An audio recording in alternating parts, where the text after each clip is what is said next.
I wanted to join the military from a very young age.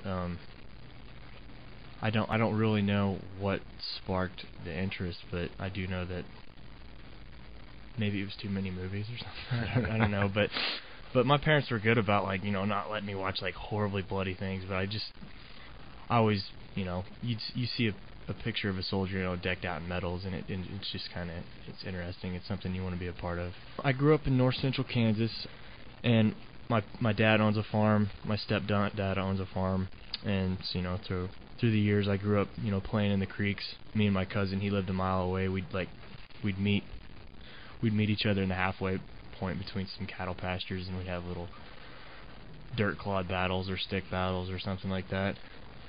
I graduated from high school from a little town called Burr Oak. The name of the high school is White Rock High.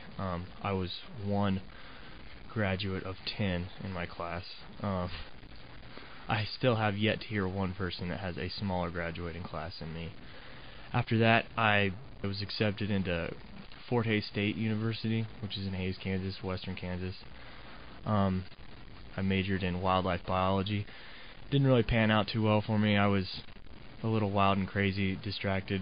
I promised my mom that I would try a year of college before joining the military, because joining the military was something I originally wanted to do right out of high school, but both of my parents are teachers, and I told them that I would, I'd give them a year, and I did, and I was wasting my time and money, so I joined the military, and I have no regrets about doing that. About the middle of the summer of 2007, I left for Fort Benning, Georgia, after a couple of appointments, getting medical screened and background checks, stuff like that. And the recruiter said, we don't have any special forces slots, but we do have an airborne ranger slot, and if you can basically hack it through all of it, you're going to get to play with cool toys, and you're going to deploy to, areas that you are going to see action and things are going to happen.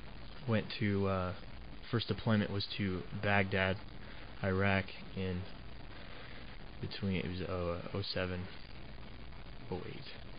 I'm sorry, 08, 09. 08, 09. The first deployment was definitely different than my next three. The first deployment was it was mostly inner city, very, very urban environment. I was in charge most of the time because it was my first deployment. They don't usually stack on a huge amount of responsibility to their first time deployers. So I was a striker driver, which is a big tank looking vehicle used for carrying multiple personnel in the back, and I was driving those at night in the streets of Baghdad, delivering our assaulters to whatever compound or building they needed to raid. Second deployment, I did a little bit of that, but that deployment, it was kind of a weird time of year. There wasn't a whole lot to do. We didn't have a lot of missions. The last two were definitely the most intense.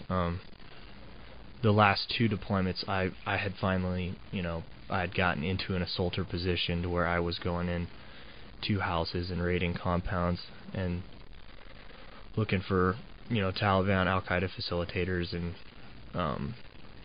operators. But I'd say as far as like what really rattles you or what like the most intense, I had no problem being shot at on the ground. Where you feel the most vulnerable is when you're in the helicopter trying to get to where the target compound. When you start taking fire in that situation, you really do, you have no control of what's going to happen. So I went through a police academy shortly after I got out of the Army. It was almost about 3 or 4 months after I exited the military. I went through a police academy, and I realized that was something I was highly interested in.